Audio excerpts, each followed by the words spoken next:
Hello everyone, and welcome to the first video in our series where we're taking a look at gas-operated shotguns. Now, of course, the main series on this channel has been looking at automatic shotguns through the lens of the long recoil shotguns, the Auto 5 and the Nauto 5s, if you will. We've sort of got a side series going as well that's looking at the inertia-operated shotgun, sort of Hjogren and then his descendants.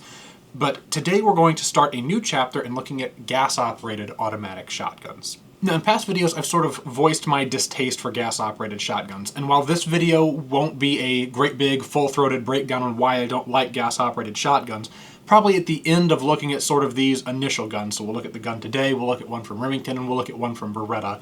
After we've seen those three, I think I'll be able to paint that picture a little better.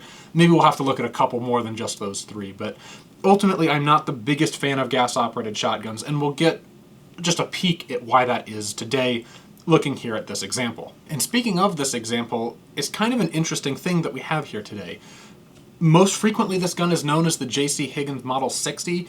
It's also known as the high standard and then like a technical, like a model number name. I'll put it up on the screen because it's hard to even keep memorized. But this is the first gas-operated shotgun that was commercially available. Now, I know the French firearm fans are already going to be typing in the comments like, what? Because there was, even before the Auto 5, right before the Auto 5 was sort of publicly available, there was a pair of French brothers known as the Claire brothers who had experimented with a gas-operated shotgun, only it didn't work, never saw commercial sales, and a tiny number of prototypes exist. And technically the Auto 5's earliest prototypes predate those, so if we're comparing apples to apples, the Auto 5 is still the first automatic shotgun.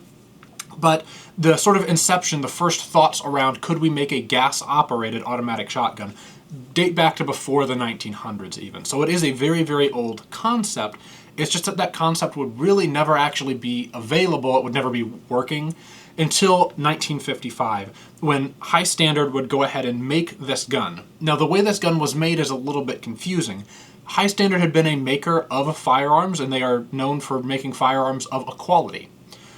Their 22 pistols are actually quite good, but a lot of the other stuff they made was sort of like mail order or box store quality. And in fact, the box store that most frequently sold High Standard stuff was Sears and Roebuck. Now, JC Higgins was sort of a in-house name for Sears and Roebuck's guns. I won't go into the full details of their relationship, but essentially the way it worked was Sears wanted to sell shotguns, so they went to High Standard and said, make shotguns for us. The JC Higgins line was spun up, and then High Standard would design shotguns under the JC Higgins line and then have Sears sell them. So High Standard sells them, marks them as JC Higgins, sells them to Sears, Sears sells them to you.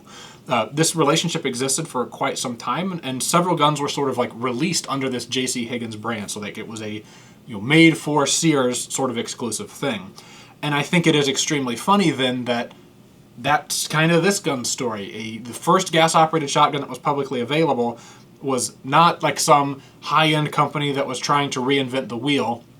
It was High Standard, which, despite with their name being High Standard, not exactly a company known for quality, was not trying to reinvent the wheel so much as make a shotgun that was cheaper than the Auto 5. And that was the main objective of this gun, was to be something that was cheap, reliable enough, acceptably reliable. I'm not going to compare this gun to Turkish shotguns intrinsically, right, because this is a much better quality gun than that. However, in its day and age there in 1955, this was sort of that equivalent of, it's the really cheap one that all of your friends will probably poke fun at you for if you show up with one of these, because it's the cheap option, right? It was the cheap option, and it wasn't trying to hide the fact that it was the cheap option.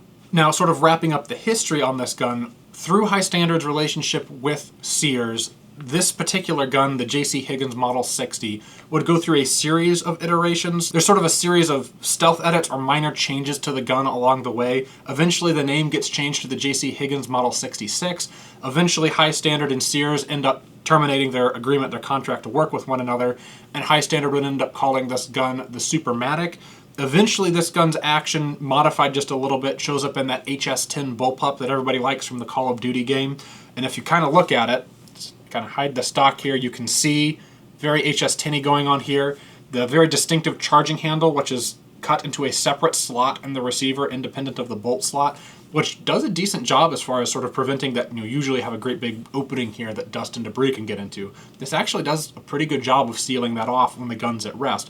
But all that said, right, this gun is sort of the basis of the HS-10, which helps explain the HS-10 has a reputation for not being terribly reliable or working very well.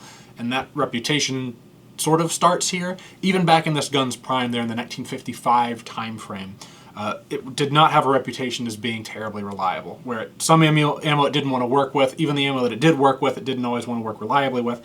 And this gun exemplifies that well. In the shooting segment, we'll probably have some failures to extract, or failures to eject, or failures to feed, because the gun just doesn't work quite perfectly. And while we do have to cut it some slack for really being the first commercially available gas-operated shotgun, it's worth noting that this gun was available in 1955, right at the tail end.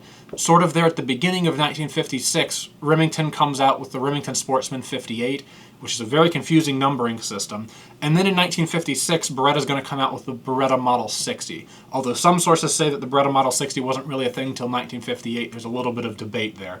Sort of the chronological order in terms of when they were available to the public is this gun, then Remington's Model 58, then Beretta's Model 60, and they're nipping on one another's heels. It's a very, very close competition between them in terms of it's probably within a span of 1, 2, 3 years, you've got 1, 2, 3 shotguns coming out. And as we get videos on each of those shotguns, we'll see that none of the three followed the same design philosophy, and perhaps the most screwball thing is that ultimately it's this gun's broad design philosophy in terms of its gas-operated system that everything ends up following. And it's not because this system works well or is designed well here, but more that the core concepts that are going on here are readily adaptable to being as good worky as a gas-operated shotgun is going to get. This gives it the best chance of having that. And we'll see more of that later whenever we get the thing taken apart. With that historical background understood, we're pretty much ready to take an overall look at the gun. Now, of course, we've already pointed out the charging handle, and that is a very distinctive feature of this thing, that you have a charging handle which is sort of like on a separate rod. Really, it's on the operating rod that operates the bolt, but it's sticking out on the side in its own little slot that's also sort of a dust cover is really slick, and it's kind of surprising to me that you don't get to see that like hardly anywhere else. Nobody else ends up sort of copying this system, which is novel about the gun. One thing we've talked about previously in the long recoil series, right? The 2-pin takeoff fire control group. Remington established that with the Remington 1148, and it was so pervasive, such a good idea.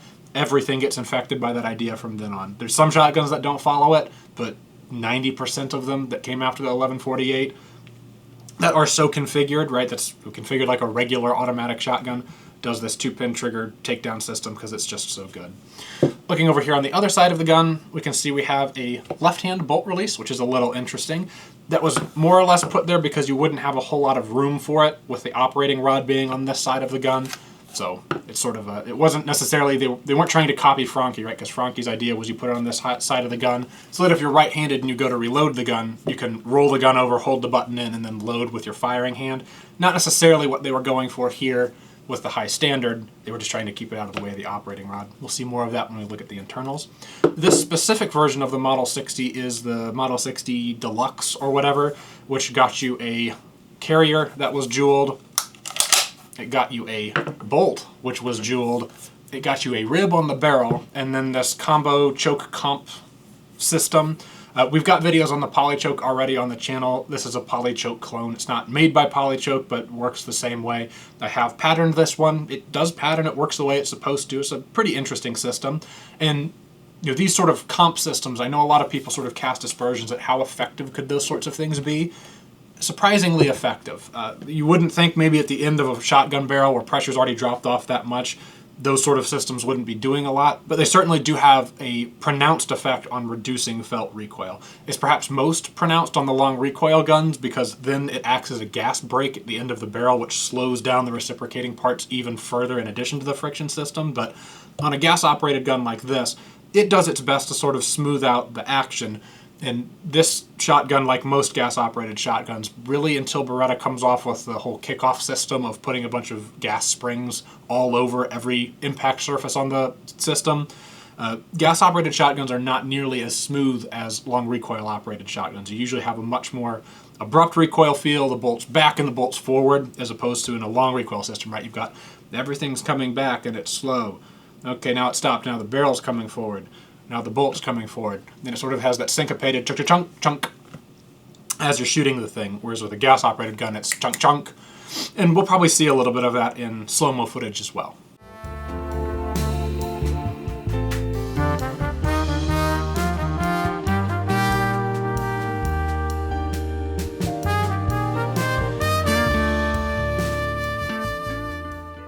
Final thing to note on sort of overall outside appearance, this thing's heavy. It's an 8.5 pound gun, which makes it weigh as much as the sort of early Auto 5s, the original all steel, non-lightened, no lightning cuts at all Auto 5s are also there at the 8.5 pound range. However, compared to an Auto 5, this gun's got a ton of weight out under the handguard because it's got a honkin' big gas system and piston going on out there. Additionally, the handguard on this thing is FAT fat, which if you've got big hands, it's actually surprisingly comfortable for me, but compared to something like an Auto 5, this doesn't feel nearly as svelte or nice or refined. And whenever you're shooting the thing, you can sort of feel, you can tell that there's something going on underneath there. With every shot, you sort of feel it in your support hand in a way that, you sure the Auto 5's got a barrel reciprocating, but you don't notice that in this hand.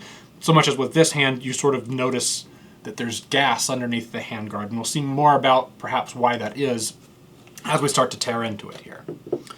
But besides the fact that it is heavy, got a big fat handguard, it's not a terribly bad pointing shotgun. We'll go more over those sort of handling characteristics in the shooting segment of the video, but for all of this gun's flaws, I don't want you guys' takeaway to be that this gun sucks or it was stupid or it was just a cheap throwaway gun, right? A lot of thought went into this gun, and the way this gun is designed is actually kind of important insofar as a lot of gas-operated shotguns would end up coming to see this sort of design and going, we can make that better.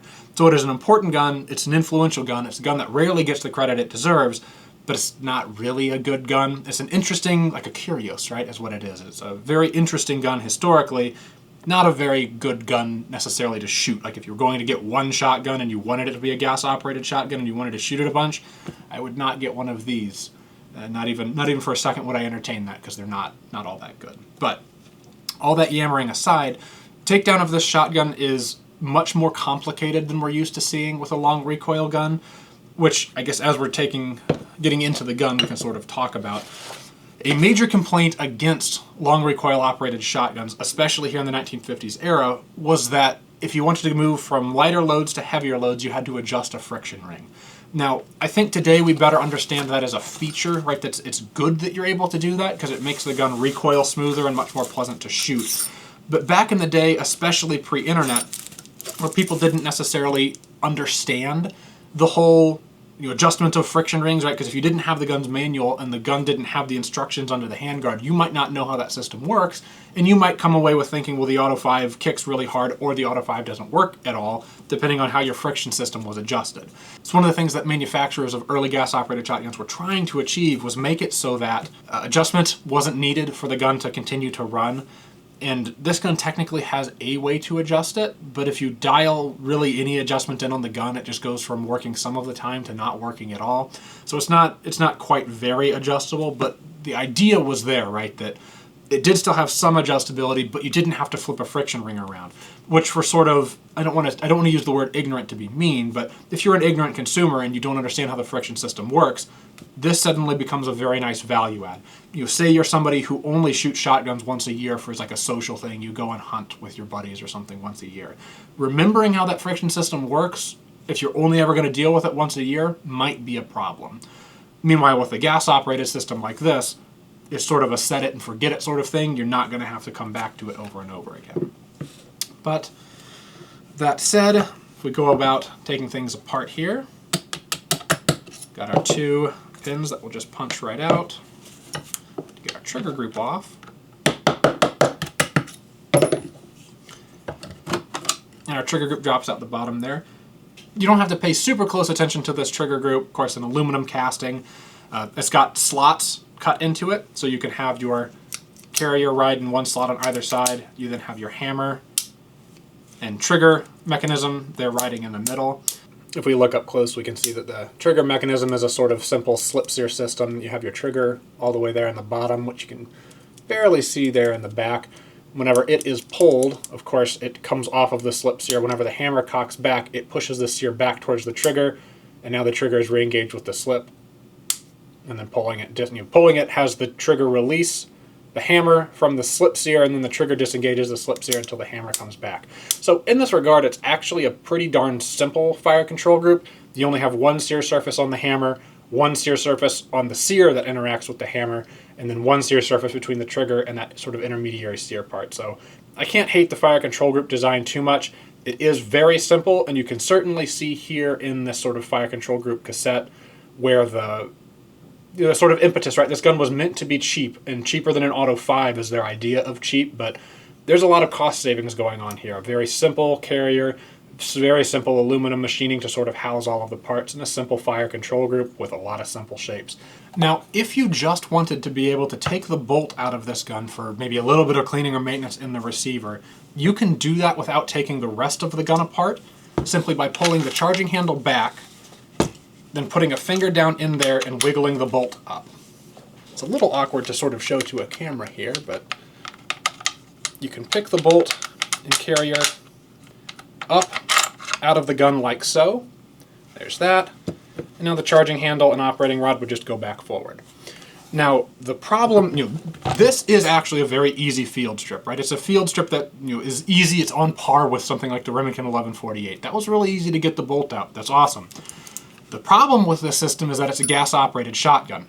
Gas-operated shotguns, regardless of which gas-operated shotgun it is, need to be cleaned more often than their long recoil contemporaries, their inertia contemporaries, their over-under contemporaries. Gas-operated shotguns get themselves dirty, and this is sort of a factor of two things. One, it takes a lot of gas to cycle the gun. A larger gas volume means you've got more debris in there.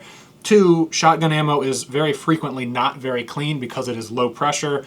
Because it is low pressure and you're taking that low pressure off, usually sort of at the end of a magazine tube, which is rather long, you're going to have more of that sort of unburnt powder, more of that carbon deposit getting everywhere. So carbon buildup and deposits end up causing things to not work great. This is perhaps the biggest downfall of this gun, is that it being a very early gas-operated shotgun, it was not designed to sort of go a long time without being cleaned. Now, this gun coming in the 1950s, the gun-owning culture in America was that a gun gets cleaned every time it's been shot. This sort of coming from the military drills you on doing this. The military drilled you on doing that because corrosive ammo was so popular, but this was sort of the zeitgeist at the time, is that guns needed to be cleaned after they were shot, and that's the way it worked. So if that is then maintained, this is not necessarily a giant unreliable mess, but if you don't clean this gun frequently, it will become a giant unreliable mess in like 100 rounds. There's been a day or two I've went and put 100 rounds through the thing. First 25 usually work pretty good. It's just sometimes a failure to extract that you'll have.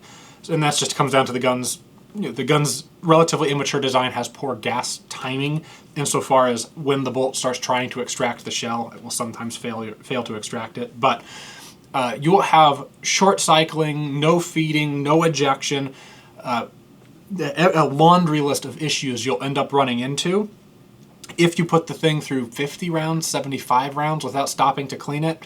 It will get really, really nasty in a hurry. As this gun sits here now, it's at about 50 rounds. We'll go ahead and do the shooting segment with it, with those 50 rounds on it, and sort of see how it performs there with like 50 rounds isn't a lot. Like the long recoil guns I've sort of shown off, you usually are like 100, 150 rounds already through them, and they will just chug and run fine without having to worry about that. With gas-operated shotguns, especially early ones like this that didn't really pay a lot of attention to that, it's a problem where if not cleaned frequently, the gun will end up not working at all or working very poorly. And this was sort of the initial hurdle that gas-operated shotguns had to get themselves over. Now, did better designs eventually come along? Yes, but it took them about 20, 30 years to eventually get to that point. Maybe not so much in the case of the Remington 1100, but even then, even with the 1100, even with the eventual Beretta 300 series, they still get dirty and still will stop running, and they do this much quicker than any of their contemporaries. And this is one of my major gripes with gas-operated shotguns that I'll go ahead and close my thoughts on for now, but we'll end up coming back to later in a future video. Now, in order to get this thing then taken apart enough to clean out the gas system, you're in for a real treat, and by that I mean it's a crappy time. We can save our look at the bolt for a little bit later. It's a shockingly simple bolt. Again, I'm going to say that term probably a lot for this gun, is that a lot of what's going on here is really darn simple in a way that, it sort of pleases me insofar as it's a cheap shotgun, sure, but it's a very well-made, simple design, and I can appreciate that even though it's gas-operated. In order to get our gas system taken apart, we have an aluminum cap here on the end of the forend. A lot of these guns, you'll sort of see them starting to turn purple. Mine's just barely starting to turn purple, but it's got a screw there in the end of it. This is kind of one thing that I would already hold as a knock against the gun, is you can't get the gas system apart without a tool. Oh, well, you can't get the gas system apart without several tools, as we'll see, but you can't even get it apart enough to sort of spray or clean without a screwdriver.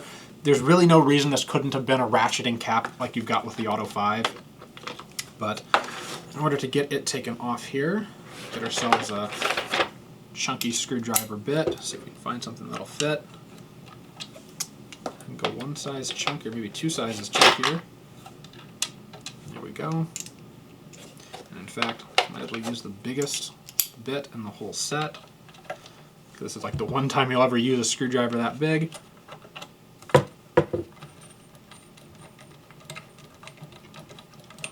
And this screw comes out.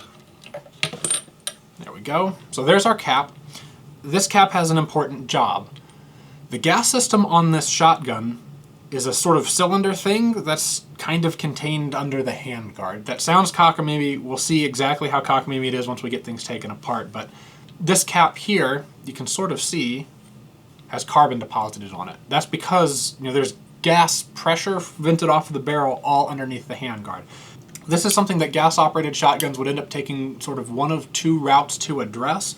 The sort of route here is you just try to seal off the inside of underneath the handguard. People that, 1,100 people will be familiar with, there's an O-ring that sort of goes underneath the handguard, and with that O-ring wore out, the guns won't work very well. It's because it's sort of turning a wood thing into needing to contain pressure. It's kind of a wacky system where you end up needing to have the barrel, which has the gas ports in it, seal tight against the magazine tube, and in order for that to happen, you've got gas under the handguard, so now the wood also sort of needs to seal tight. Very interesting sort of thing that you have going on there. But our next step in disassembly will be to take our handguard off like a regular handguard. The first thing to note is that I don't know if all of these handguards are split like this. I think they might be sort of as an expansion joint. Because this cap has a bevel that matches this bevel in the wood that sort of squishes it down tighter onto the tube. Of course, you saw it was a tight fit getting this off of the gun. Again, because this wood needs to be not quite a perfect gas seal, but it does gas seal against the metal parts of the gun. We have a sort of heat shield here inside of the handguard. If you shoot these without the heat shield, the gun will smell like burning wood when you shoot it because, again, those hot combustion gases are otherwise getting straight on the handguard. The final sort of funny thing about this handguard is that we have a rubber seal all the way along the side of it here and here, where the handguard actually seals against the barrel in order to prevent those combustion gases from coming up. I'd mentioned previously when you're shooting it that it feels like something's going on under your hand. Hopefully we'll be able to capture it in slow-mo, but some gas does slip by these seals. Maybe it didn't do that when these seals were brand new. I'm not convinced. I bet gas still got past these seals when they were new, but gas escapes from underneath this handguard, and you notice that, or at least I notice that whenever I'm shooting.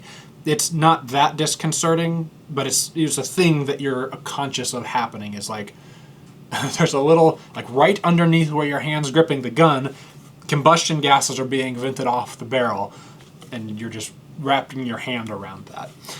One thing I do sometimes see asked is, do gas-operated shotguns that have gas under the handguard end up getting hotter faster than a long recoil gun or whatever else? And while you usually got the wood being a good insulator and usually a heat shield in place so that you doesn't get hot, handguards on gas-operated shotguns will get warm in instances where recoil-operated shotguns or inertia-operated shotguns don't get warm, just because you've got sort of hot gas underneath there. Usually you have to be shooting pretty fast, like trying to shoot rounds of trap back to back as fast as you can, sort of challenging yourself to move quicker. But it is something that you can observe, is that gas-operated shotguns will get hotter, and in the case of some of them, like this one, if you shoot enough rounds fast enough, it does smell like burning wood, because I'm sure you can see, right, the heat shield does not extend all the way up the sides of the handguard. So because of that, there's wood in this handguard that is exposed to combustion gases, and it just makes it smell a little funny. It would probably be very hard to get it to catch on fire, but I guess that risk does potentially exist. Setting that to the side, we're now finally ready to talk about our gas system here. Those of you who are gas-operated shotgun fanatics may look at this and go, It's a lot like an 1100, isn't it? It's pretty darn similar. Now, the key differences we'd have from an 1100 is it doesn't sort of have that independent floating washer thing that acts as like an intermediary between the gas ports and the piston, and that is a device that is meant to self-meter gas in the 1100 and is a part of why it is much more reliable than this sort of system. Additionally, we can see that we have something going on the front here. I'll go ahead and take this all the way apart just to be able to show it on camera, but what this system is a series of like Belleville washers between flat washers cinched down by a sort of spanner nut here that keeps it all compact. This is meant to be the adjustment of the gas system. Of course, you've got your gas vents here coming off the barrel that we'll see once we get everything taken apart. The barrel has gas vents that point backwards towards the piston here to be able to cycle it, but those ports in the barrel are also able to sort of vent gas forwards towards these stack up of rings. You could sort of look at these rings as being like you can back this nut off and make it so a little bit more gas pressure slips by. But at least on this gun and the one other that I've inspected, if this ring is loosened even in one full turn, the gun just doesn't cycle. Short cycles regardless of what loads you put into it. So I don't necessarily think that this is meant for adjustment per se. Maybe back in the day they were more worried about variation in shotgun loads, where since gas-operated shotguns have become more popular, ammo manufacturers pay a lot more attention to the sort of pressure curves and burn rates of the powders that they're putting in shells. But this thing with modern ammo really only wants to work where it's all the way tightened up with no gas trying to leak out the front. Now, to go about taking this gas system apart, first we're going to want to remove the sort of stack up of rings here. It is right-hand thread, so we'll go ahead and tap this off. On some guns this can be very seized up and covered in carbon. On mine I ended up having to like put things in a vise and go nuts trying to get it off. Now that it has been loosened up, as long as you sort of maintain it regularly, it doesn't have nearly as many problems. However, it is already tighter than it was, so a little bit of carbon has gotten underneath there. Ordinarily, it spins about free by now.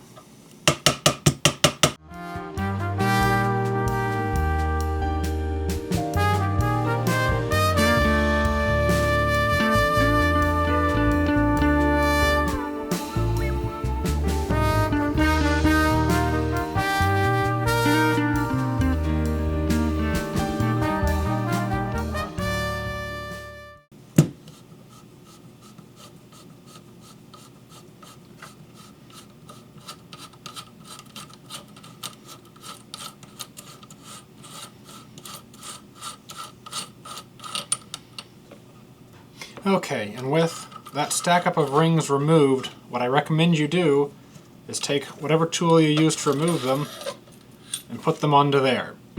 If you mess these rings up order-wise, it can cause problems for the gun. If you've got a gun that's maybe missing rings or something, the thing to remember is that it starts with a flat ring, and then it's two of the wavy rings, then flat ring, two wavy rings, flat ring, two wavy, flat ring, two wavy. Sometimes the flat rings will have different thicknesses. I'm not sure if it's because guns have replacement flat rings or what, but at least on my particular gun, when I got it, the thicker of the flat rings was in this position, so 1, 2, 3 from the barrel side. And then finally you have your sort of threaded ring there on the end. You guys may have been sitting there watching me, pickle the thing off with a hammer and punch. That's one way to do it. It's the way I've seen other people do it. If you had a lot of these guns, or you liked these guns, or liked working on these guns, or had a lot of these guns to clean, or you like shooting one of these guns and need to clean it very often, you'd want to make a pin wrench for that, because it would be a lot quicker to just sort of run that off with a pin wrench. I don't like these guns, and I don't like shooting these guns, and I don't like cleaning these guns, and as such I am not going to make a pin wrench for it. But we can go ahead and set those rings on our screwdriver, and then set our screwdriver over here so that our rings don't get lost or disorganized. We can set our mag cap over there because we no longer need it. At this point you may be thinking, all right, next step in disassembly, we pull the barrel off the front. Is our barrel stuck? No, the barrel's threaded into the receiver and it doesn't come out.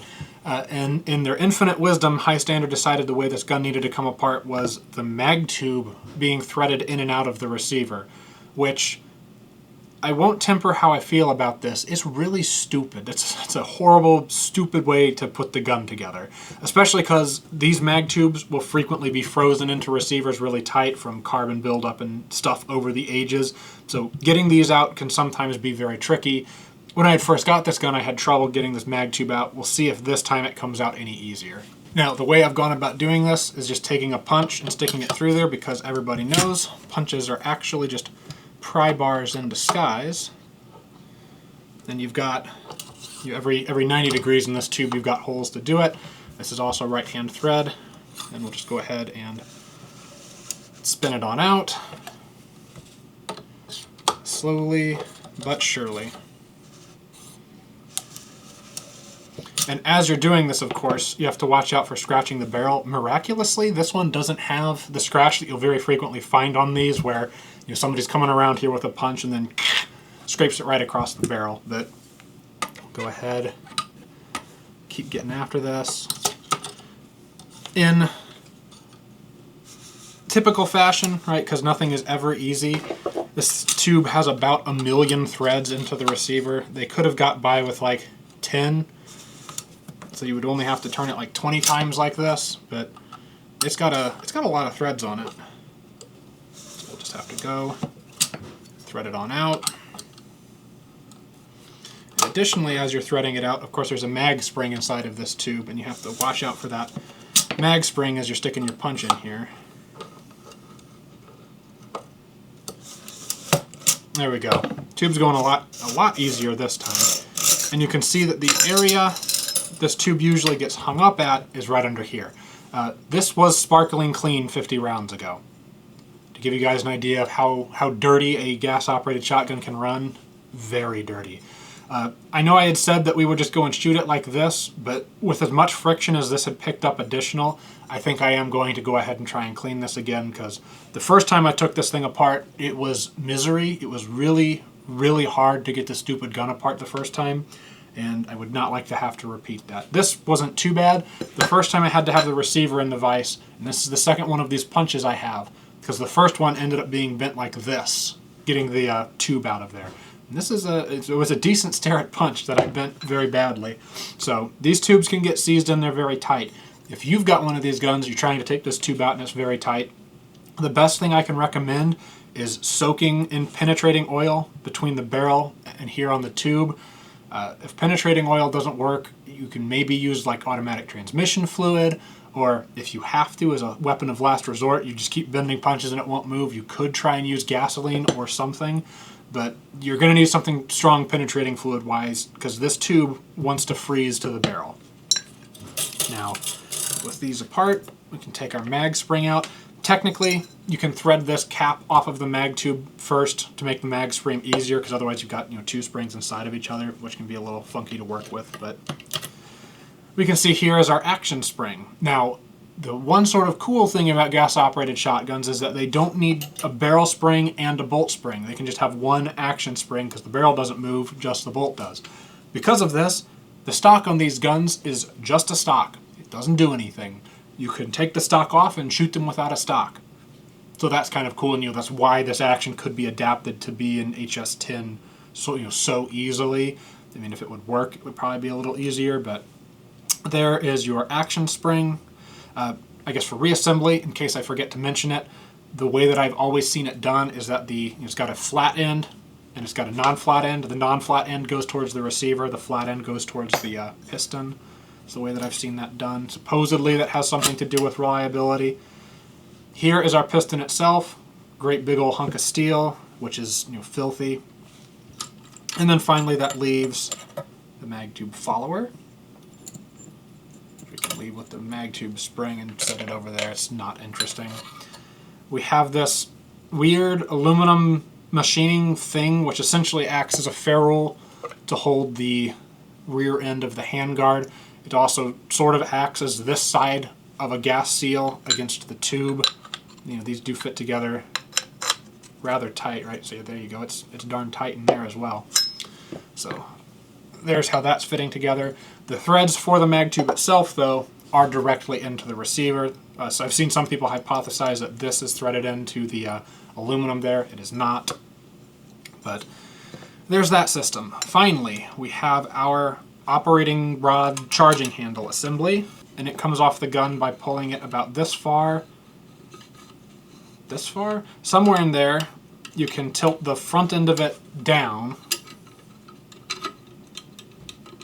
It's not till later in the track.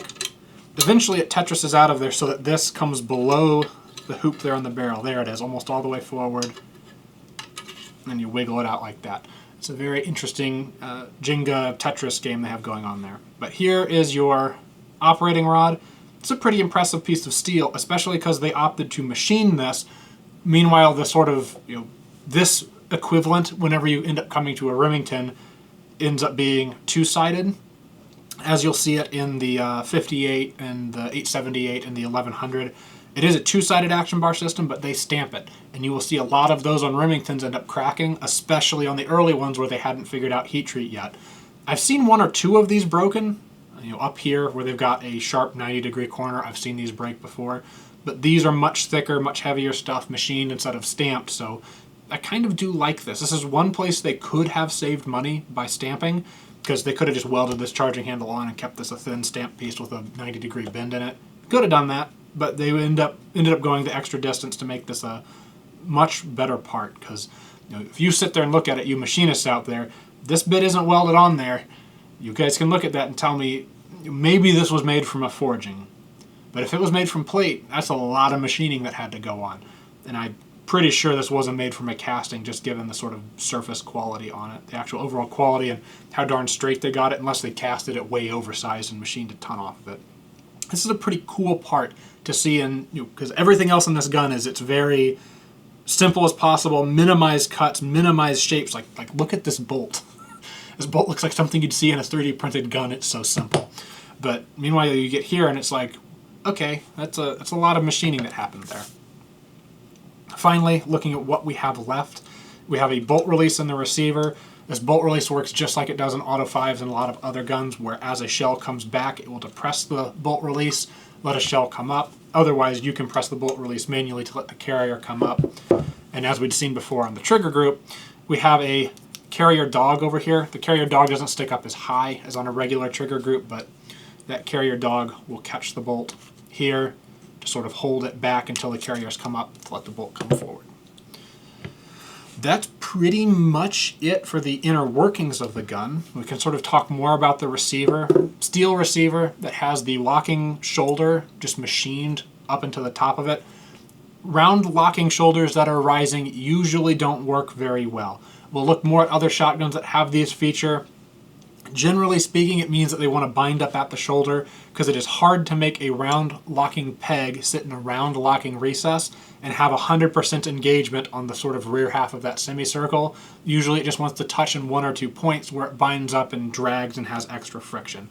That's why most of the time that you see locking shoulders like that, they're square. Right? It's got a large face, because you can make a flat face engage with a flat face pretty easily. Making a round face engage with the round hole, much more difficult. But it is much cheaper to just ram an end mill in there and spin that part off of a lathe and then throw them together. So again, cost savings going on here, but that's one cost saving thing I would say that it makes the gun worse for having it. Otherwise, the receiver is very simple, not a lot of tracks or extra shapes going on inside of it. You got room for a trigger group to go on, you got a slot for the charging handle. That's pretty much it. And I guess you've got geometry bolt rails for the bolt to ride on. Looking back up here at the barrel, of course the barrel's threaded into the receiver, not meant to be removed. It's technically possible, slightly traumatic to both parts to do it, but it is something you can do. Doing it with a barrel with a rib would be pretty interesting. You'd need an interesting barrel clamp tool in order to pull that off. But looking at our barrel, we can see our sort of soldered on barrel hanger here, threaded on this end for that sort of ring stack up to sit on. But if I hold this just right, you guys can see we have 3 gas vents coming in from the barrel, and 1, 2, 3, 4 vents in the bottom that come back towards the front. Now those coming towards the front, of course, end up here, and those are the ones that are sort of working against these rings, but as we already explained, those rings have to be tightened down all the way to the point there's no gas venting forwards for this thing to work reliably. Maybe that was different in years past, but that's sort of the way that this gun is working. So really the way this gas system is working for us is those 4 vents let a little gas come forward, but it is not very much. It's really just these 3 vents here coming from the barrel that push gas back down at this angle, such that the gas from those vents can then push here on the piston. Now this piston is round, right? It doesn't really have an index, so the piston is capable of sitting in any orientation like this. It doesn't have a top or a bottom or an up and a down. So the piston just sort of fits into the barrel hanger here, and it rides in the magazine tube as it cycles back and forth. But the gas from those vents is just sort of pushing on this lip edge here on the front of the piston. You don't really have a very big piston face. Now, if we put the pieces together and sort of think about this as a gas flow problem, we have our piston moving on here. The piston's a pretty darn good fit to the tube. There's maybe just a little bit of wiggle going on there. But we additionally have the fit of our tube to the barrel, sort of like this is our gas system. Now, whenever gas gets squirted out of those vents, as we saw above, it's going to push the piston back. Once the piston's moved back just a little bit, gas is sort of able to vent around the piston, which is how you get all this carbon buildup here. However, because that gas is now trying to escape, right, you've sort of got an uncork situation, so a lot of gas is now able to escape from the barrel down into the gas system, and you're going to get a lot of debris and buildup and gunk concentrated there. Think about how a suppressor gets dirty, sort of because it's there trying to trap the gas.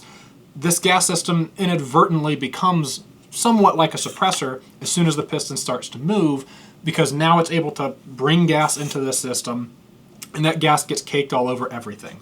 There are no features on the magazine tube to try and cut down on gas, right? I guess you sort of have like this gas check ring here that sort of does something to that effect, but not terribly effective. You have no real corresponding feature here on the piston as far as like a feature meant to cut through that buildup of carbon. So once this mag tube gets carboned up, once this piston gets carboned up, that's where your reliability starts to fail. Is you can even hear the piston sliding on here. Even with 50 rounds on the gun, that's an awful lot of drag that exists just from 50 rounds of carbon. Meanwhile, if we're used to looking like an Auto 5, right?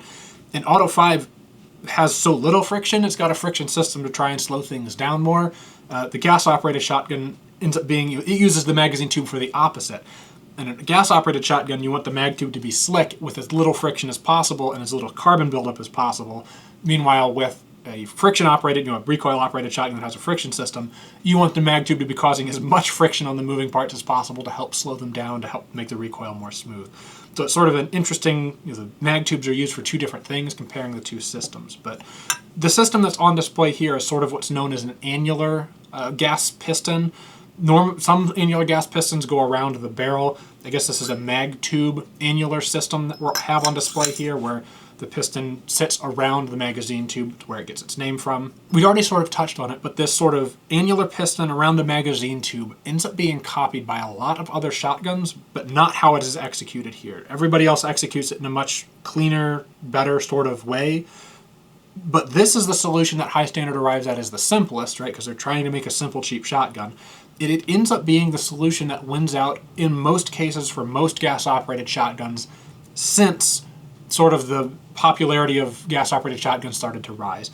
We'll see that Beretta initially went in a different direction before abandoning it and coming sort of back to this sort of a thing. We'll see that Remington initially went in a different direction before abandoning it and coming back to this thing.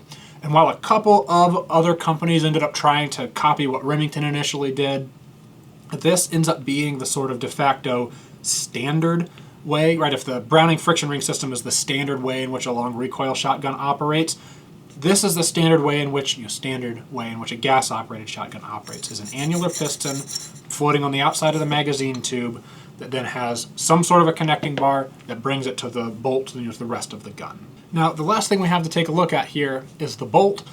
It might not be a huge surprise if I say that this bolt was pretty inspired by the Remington 1148. A lot of things were inspired by 1148 in a lot of ways. However, really, if I had to say, this is a combination of an Italian design known as the Beretta that we'll have a great big series of videos on soon. It's a combination of the Beretta and then the 1148. Now this sled here on the bottom, unmistakably 1148. But if you guys remember, the 1148 sort of had a tilting block. This one just has a vertical rising block on an angled cut here that sort of just cams it up and down. This sort of camming straight up and down locking block, sort of a hallmark of the Beretta.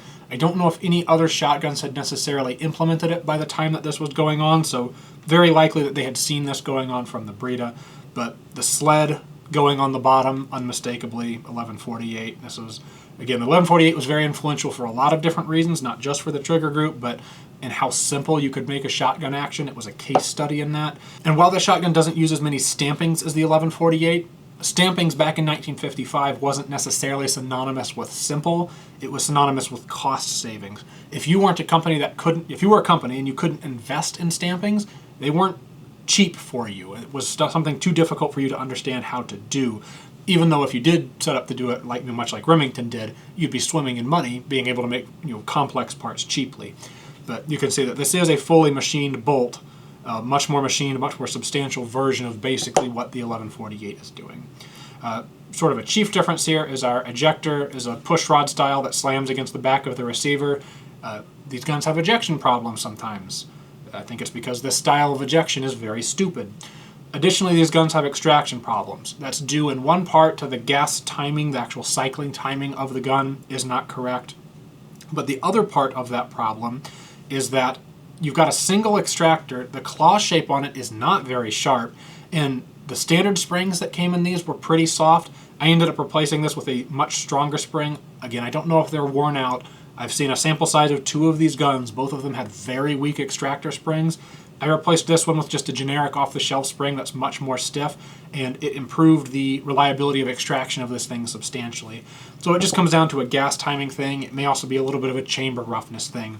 The common theme for early gas-operated shotguns is having difficulty extracting, because getting the timing of gas pressure hitting the gas system starting to move but not yet unlocking the bolt, then gas pressure dropping because the shot is out of the barrel, but the gas pressure has then dropped enough that by the time the bolt starts to retract, it can pull a round out of the chamber. You've got a lot of balancing factors here for timing, right? Shot has to be out of the barrel, pressure has to start dropping. But you additionally have a lot of sort of computation to have to do with gas pressure hitting the gas system, starting to move the gas piston and the sort of operating part of the gas system. So in this case, it's like this is the bolt carrier equivalent, and this is the bolt with its locking shoulder that moves up and down, if we're to analogize it. So you have a timing problem, but then also a weight problem. So the actual weight of this part and our operating rod, plus to some extent, you're compressing the spring before you're moving the bolt, so the rate of the spring now also starts to matter, insofar as the gas pressure you have in the system will be different with every shell you're using. We'll then accelerate this at a different velocity, which will then start moving this at a different velocity, which will then start extracting the round from the chamber with an initial oomph that's different, but then also at a different time compared to when the shot left the barrel. And this is the sort of glitch, right? It's the problem of gas-operated shotguns and getting them to be reliable. Modern systems have done a pretty darn good job about this, like something like a Beretta A400.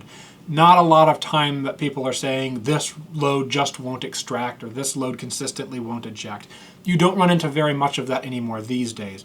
But even through the 1980s and 90s, when gas-operated shotguns were getting good, those problems existed pretty much across the board. It's not until probably the last 10, 15 years that things started to get better, and it's really only better on the sort of higher-end shotguns. So your Berettas, your Winchesters, your higher-end Winchesters, your higher-end Brownings.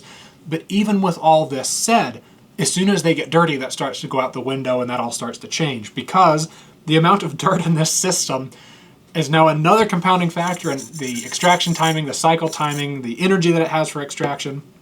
All of these are complicated factors that plague gas-operated shotguns in a way that they don't necessarily plague gas-operated rifles as much, because gas-operated rifles tend to have cleaner burning gunpowder, because gas-operated rifles have like one speck of ammo they really need to work with. Sometimes you end up having like your armor-piercing stuff be a little hotter, but a little hotter usually just means that the gun cycles more aggressively and you'll be okay. With shotguns, you don't really have that luxury. You've got low-end stuff on one end and then stuff that's sometimes making 50% more pressure at a gas system on the high end.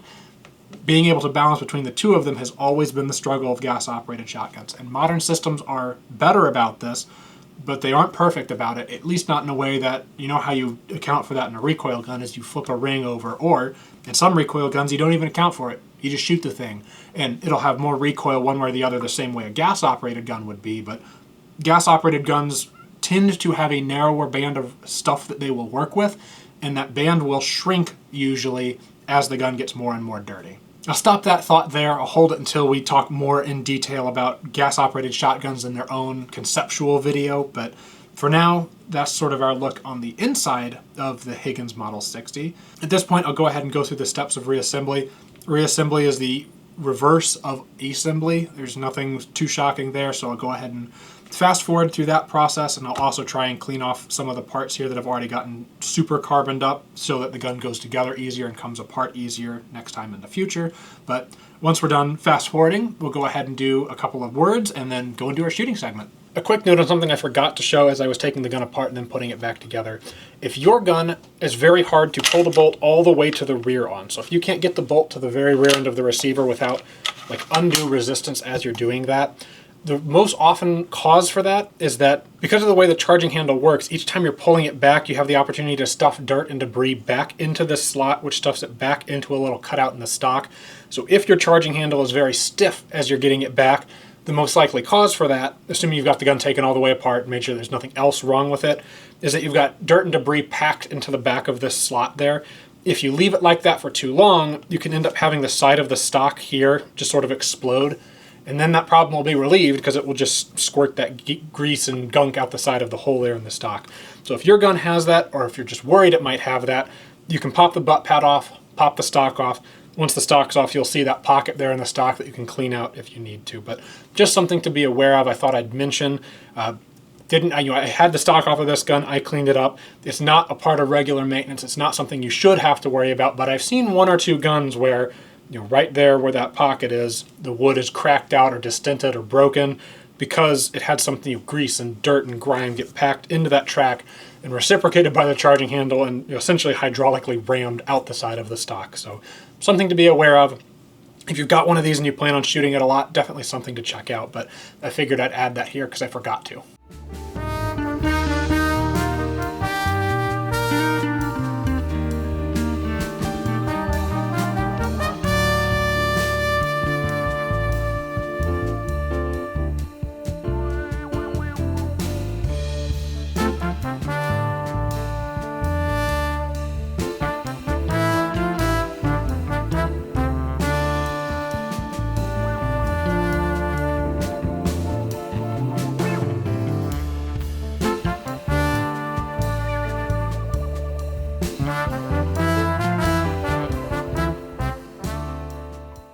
And with that, we have a reassembled JC Higgins Model 60. Go ahead and give her a function test. Bolt locks back, bolt lurches forwards. I'd say that we're ready to go ahead and do a little bit of test firing with the thing. Now, just a quick note there on reassembly.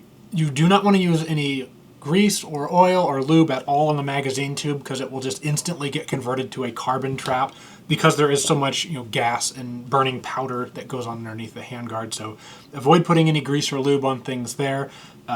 If you've got one of these guns or are interested in owning one of these guns, the most important thing is that every 100 to 150 rounds, you take it all the way apart like that and clean it, which is exhausting. It takes way too much time. There's an awful lot of effort involved in it.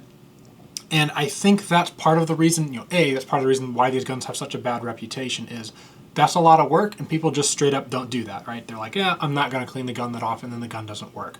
But then the big downside to that with the way that this gun's magazine tube assembly goes together is if the guns are neglected over a long enough period of time, getting the gun taken apart becomes very, very difficult, which further disincentivizes taking it apart and cleaning it and keeping it properly maintained.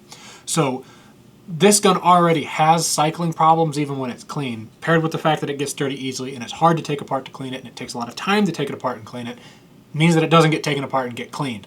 So the gun that already at best has like a it's okay reputation has all of that blown completely to pieces because every 100 rounds the thing really needs to be taken apart and cleaned, because that was 50 rounds of buildup there underneath the tube. And it needs to be scrubbed off with steel wool because it really does get baked on there, caked on there really hard. And if you aren't doing that, aren't removing that carbon buildup, taking the gun apart becomes very, very difficult to the point of bending punches or breaking parts or needing a vise just to take your gun apart, which is a mess. So those are my quick notes there on disassembly and reassembly. We'll elaborate more on them further in the conclusion section of the video because, of course, this gun did see a decent amount of production and over a fairly large span of years, but it really only managed to stay in production for so long because it was cheap, not because it was good or it was something that people really clamored for. But we'll save those thoughts for later. Let's go ahead and shoot the thing and see if there isn't at least something redeeming about the way it shoots. We're out here with our JC Higgins Model 60 to do a little bit of clay shooting to sort of show off how the thing works.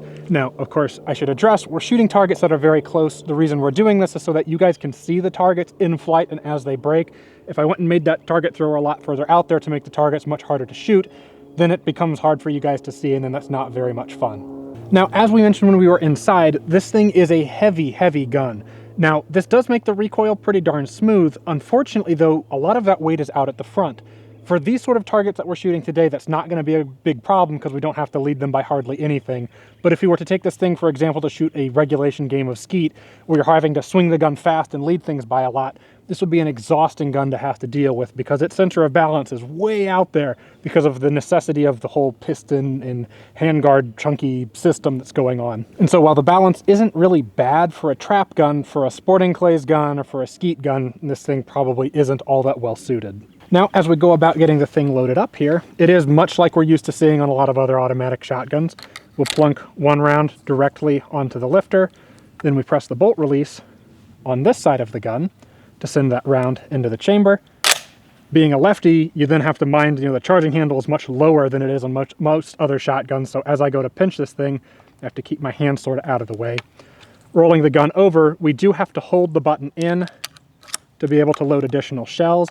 The loading on these guns can be a little bit clunky. It's maybe not as bad as the Rheinmetall number 4 we looked at, but you have to push the shells and then they really click hard past a little catch there that holds them in the gun. But we have a capacity of 1 in the chamber, plus 4 in the tube, and at this point, we're loaded up and ready to do a little bit of shooting. For starters here, we'll do 2 with the gun mounted.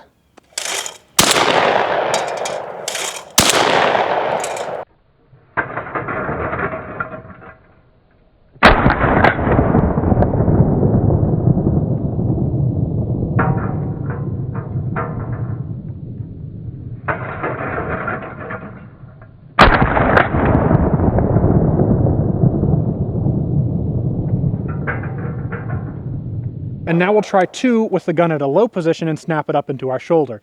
Now, for a gun as heavy as this, that will be a little bit of a handicap because it is not a little light, snappy gun like the AR-17 we took a look at.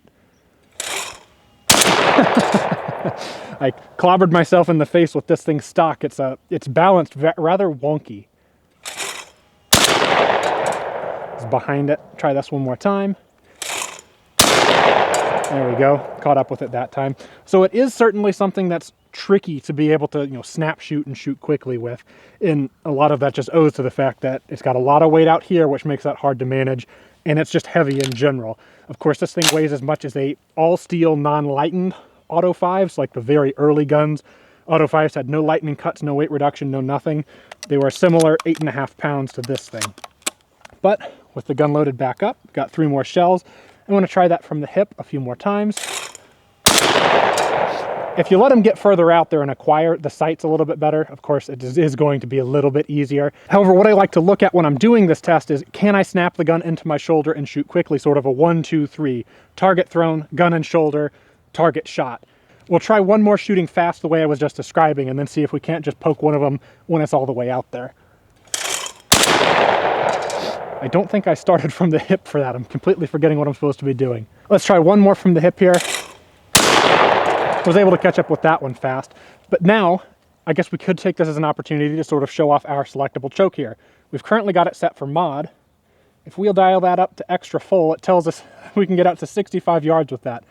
Seems optimistic, but I want to see if I can hit one way late when it's about to get on the ground, just to have a little bit of fun here. I'll limit myself to 5 total tries for this. Get the shell in there correctly. Hit ourselves 1 and then dropped 1. We'll go ahead and try it with 4 shots. Surely I won't need more than 4. And my goal, and this is a game you can play with your friends that I've done before, where the game is to hit the target as late as you can. Just consistently, every target you're shooting at, you wait until it's almost back on the ground. We'll go ahead and give that a try here. So we'll go ahead and give that little game a try here. I'll start with the gun mounted because it really doesn't matter. We did have ourselves a little feeding hang up there. Shell didn't get itself quite pushed out of the magazine. We'll try that another time here. That's a tricky one. Try it another time. I'm not even sure where I'm hitting at on these at this point. Try it again.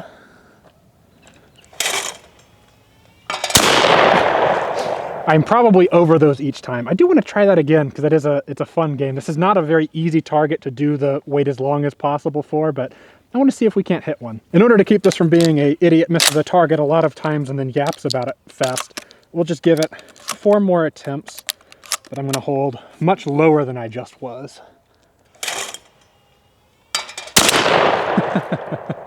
I was on the right arc for the target. I'm just maybe I was ahead of it at that point. There may have been a piece of that one I got. Try it one more time. Not sure. And here's our last attempt. So that just goes to show you guys I'm not very good at shooting, and especially not at this game where you shoot stuff late. There was a couple of vain attempts where we may have got a chip on one of those like 10 tries that we tried at that target.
With that, it's about time to go back inside, do our closing thoughts on the Higgins Model 60. Things that we've learned while shooting it is I'm not that good at shooting shotguns, especially at targets that are out there and on their way down. Additionally, I don't know that I've ever put as many rounds as quickly through this gun as I had, especially when I was there trying to do the slow-mo rapid fire. The gun, first off, started to jam. I had a little bit of that footage I got on the GoPro, I'll sort of lay over, but the gun did start to have hang-ups, and it's about at the 50 round mark, which is about when it has to happen. But because I had to then attempt that video multiple times where I'd get, bang, bang, bang, 3 shots, and then the gun locked up, it's really hot out on the barrel. The handguard, it's warm through the handguard too. And I know we'd talked about, do gas-operated shotguns get hotter? Yes, a long recoil gun would not be hot through the handguard. It would certainly be about as hot on the barrel. It would not be getting hot through the handguard, at least not as hot as this gun has been getting through the handguard, because a little bit of rapid fire and you've got all those combustion gases under the forearm, you're definitely going to be feeling it, right? That heat, that energy has to go somewhere. Now, all things considered, this is about as reliable as this gun has ever run for me. I don't think I've ever had a time that I brought it out where it didn't have extraction issues. Even with it dirty, not a single extraction issue we ran into today. So, hey, that's a good sign for the thing. My outlook, my opinion of this gun has improved somewhat. Practically every time before, you'd be lucky to get 5 rounds in a row without one of those failures to extract, but seems like that's either fixed itself or maybe because we cleaned it immediately previously is sort of probably why that issue's gone away. Probably those issues will start showing back up here if we continue to shoot the thing, but all in all, not bad. The thing is heavy, right? And again, I can't emphasize that enough, that it does not balance like you might, looking at it, you might think, okay, that's going to balance like an Auto 5. Well, it weighs like an Auto 5, but it doesn't balance anything like it because you've got that mass out there on the end. And frankly, I don't really care for the way the gun balances. Maybe if you liked a more front-heavy gun, maybe if you're an over-under person, actually, this thing balances much more like an over-under than a traditional automatic because it's got an extra barrel's worth of weight just sitting underneath the handguard there in order to be able to cycle it. The trigger pull on this thing is atrocious. I don't know that I had mentioned it previously when we were inside, but the trigger pull on this thing is heavy, it's gritty, it's like that's take up technically, but it breaks, like you've got a break to your take up, which is awful. And then the trigger pull itself is maybe like 8 pounds, 9 pounds, but it just feels terrible. So the triggers on these might be a very simple mechanism, which I'm pretty sure we had talked about. It's not a very good trigger pull though, so if the cost of such a simple mechanism is, it doesn't feel very good. On a shotgun, how much does a good trigger matter? Maybe not that much, but especially if you are trying to shoot fast, it can make a difference because flinch won't usually be a problem with a shotgun until it is a problem with a shotgun, and then it's very, very frustrating to have to deal with. So that is a minor concern, right? The trigger pull, not fantastic. Otherwise though, besides the loading of shells being a little bit clunky, and I have observed that on multiple examples, it's not just this one with the trigger pull or with the shell loading. It seems like they're all kind of just a little bit clunky. All things considered, if you had $110 to spend on a shotgun back in 1955 or whatever, an Auto 5 at this point costs like $160, $170. If you're in that situation where you have to get a shotgun, you're not a guy who's going to be shooting a lot, this is an extremely attractive option, all things considered. It's less money than an Auto 5. You're not going to be shooting it a whole bunch, so the constant having to clean it's not that big of a problem for you. And it is at least reliable enough, it's competent enough, it does what it needs to. So all things considered, from a shooter's experience standpoint, it's really not that terrible of a gun. It's just that it's got the gas-operated quirks like we've already talked about, right? It gets dirty and it wants to stop working, it has trouble with extracting. It's just generally less reliable than at least I'm accustomed to from all of these various long recoil guns, at least the better long recoil guns. Things like the Rheinmetall or the CZ241 were a little wonky because of their desire to have shorter length shells and all these sorts of things. But all things considered, this is much less reliable than I'm used to with the comparable long recoil guns. But this was cheaper, which is an interesting thing that we'll explore further in our closing thoughts. Well, we're back inside for our final thoughts on the JC Higgins Model 60. Now, we'd already sort of alluded to the fact that yes, this was a cheaper shotgun, and that was sort of where it was supposed to fit.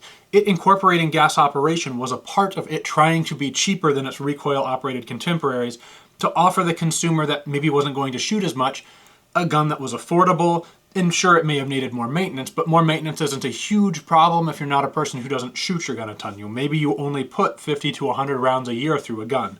In that case, a yearly cleaning with this thing, and you'll hardly notice the difference compared to an Auto 5 or anything else, where cleaning once a year, especially if you're taking it out hunting, is not a bad idea in case it gets wet or dirty. And while I'm doing my best not to be overly critical of this gun because it was the first commercially available gas-operated shotgun, all of the positive things I'm saying need to be tempered with the understanding that this is the best cycling one of these I've ever had my hands on or an opportunity to shoot. When this one got to me, it was basically inoperable. You'd pull the bolt back and press the bolt release and the bolt wouldn't move. It was that gummed up. And you'll find a lot of them in that condition. And sometimes even after cleaning them up, they're still not going to work correctly. So I don't want you guys to see that this one cycled most of the time pretty well after everything was already cleaned correctly. I don't want you guys to see that and then expect all of them work this well, because my experience has been that they don't. Like I said, I'm trying to avoid heaping on negativity as far as the issues that these guns do have and do exhibit, because it was the sort of first entry in the gas-operated chapter. Now, in the later videos where we look at other gas-operated shotguns, we'll be able to cast a little bit more criticism towards them because we'd already seen, and the world had already seen, this by that time. So anybody going in a markedly different direction was doing something pretty strange. And then towards the end of our gas-operated series, we'll be able to see that the sort of big names, the big players in gas-operated shotguns, all end up doing something more or less like the JC Higgins Model 60 had done, with that annular piston around the magazine tube, or some variation or some improvement thereof. And as I've mentioned several times already, once we've had the opportunity to look at several different gas-operated shotgun designs, we'll be able to make a video where we sort of compare at a high level, maybe like recoil operation versus inertia operation versus gas operation, and compare the pros and cons of each, but in a hyper, like still high level, but hyper technical, here's all of the guns that exemplified this system best. Maybe at like a 5 examples of each or 3 examples of each or something like that. Here's the inherent problems that you're going to run into. And in my opinion, as I'll evince later in those series of videos, gas-operated shotguns sort of give the worst set of trade-offs, looking purely at mechanical and functional aspects, which are the ones that admittedly interest me the most. However, if the factors that you sort of look for in a shotgun is that it's very intuitive insofar as you don't need to know how the gun works, you just sort of put shells in it and pull the trigger and it works most of the time, or if you're a sort of person who benefits or enjoys from the whole race to the bottom mentality that exists in modern shotguns, I'll explain more about what I mean by that later, but in a nutshell, it's that the sort of progression of automatic shotguns has steered away probably since the 70s, away from the shotguns being the things that were like, heirloom grade, right? You can have an Auto 5 from 1920 that works as great as the day it was made, and maybe it's needed 1 or 2 replacement parts along its entire 100-year lifespan.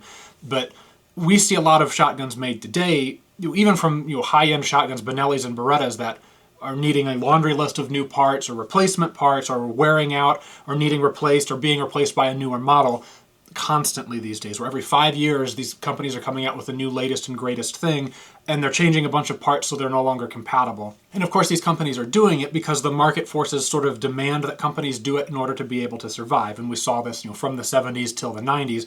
A lot of these manufacturers that insisted on focusing on very high quality, last a long time automatics that necessarily will cost a little bit more, ended up being pushed out of business in favor of, frankly, lesser quality guns, where the chief consideration in the gun's design isn't necessarily making it mechanically or design-wise as good as it can be, but instead making it so that it's easy to understand and, most importantly, cheap enough that the average consumer can buy a gun that just works well enough. We'll explore this topic and maybe some other topics about the sort of comparison between recoil and inertia and gas-operated shotguns.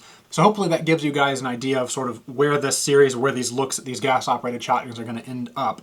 Is sort of, I have a lot of these gas-operated shotguns, some of them I like, some of them I don't, but I hope to eventually evidence that I think gas-operated shotguns were really the sort of tipping point, the inflection point, where the sort of race to the bottom really kicked off. And I think it was because this gun was cheap, and it didn't work well, but it worked well enough, and it wasn't super cheap, but it was cheap enough that a bunch of manufacturers see this and realize if you can go in this direction and get people to be okay with good enough, you can sell them a whole lot less gun for only a little bit less money. And so companies make more money. They sell you a product that's maybe not as good, but as long as this product is what people want, it's what they'll buy, and those sort of higher end things end up falling by the wayside. Now, I've yammered about that for long enough. Final closing thoughts on the Higgins Model 60 here.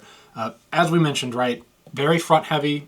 Some kinds of shooting that makes it not so great for, some kinds of shooting it kind of makes it all right for. The sort of straightaway or going away shots like we were having there on the shooting segment, it's actually pretty handy for that. However, for any sort of snappy shooting or needing to whip the gun around quickly, the balance is poor for that, and the overall weight of the gun especially makes it hard to snap up quickly into your shoulder. So this was certainly a stepping stone, right? It was the first. It's understandable that there's going to be some things about it that weren't quite perfect, but High Standard specifically would stick with this design for a really long time, never really bothering to sort of improve the general balance or handling characteristics of it because they were just interested in making it cheap.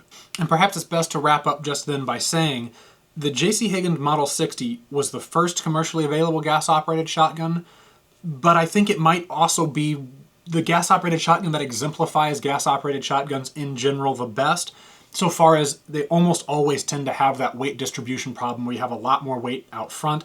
Some manufacturers deal with this by reducing magazine capacity, but to have that 4-round magazine tube capacity, you end up having a lot more weight having to be slung out towards the front of the gun.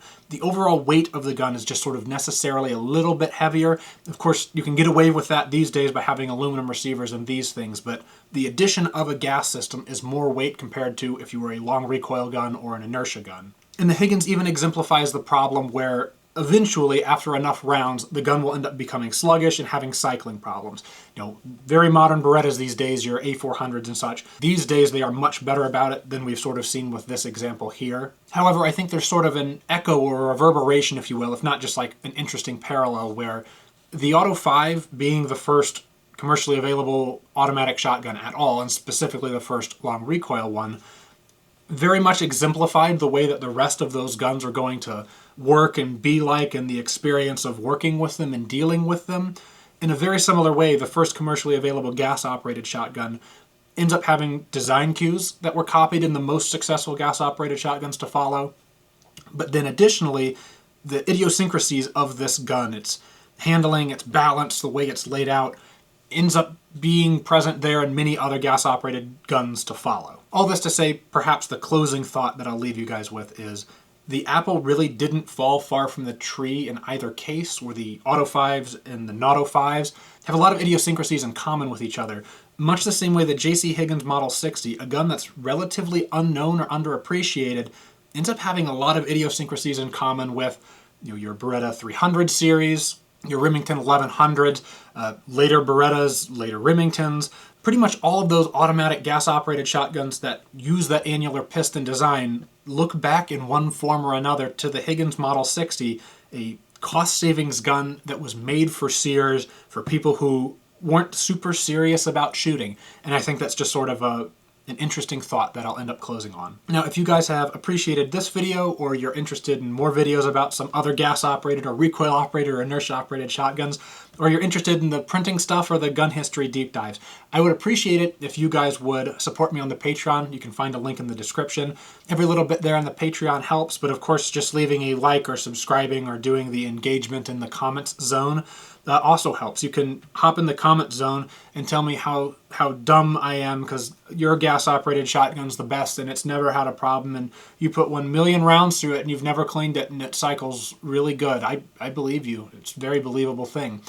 Anyway, enough snark. I will see you guys in the next video where we'll be looking at something else. I'm not exactly sure what video will be next, but at some point in the near future, I'm excited to be able to share with you guys specifically the Beretta Model 60. It's a gas-operated shotgun that, to my knowledge, there's not a single video on the internet of someone taking one apart, and it's a really kind of wacky shotgun on the inside. So I'm excited to share that with you guys, excited to share the next couple of long recoil guns with you guys, and excited to do the next inertia gun with you guys. So lots of good stuff coming there in the shotgun content. But until then, I will see you guys next time.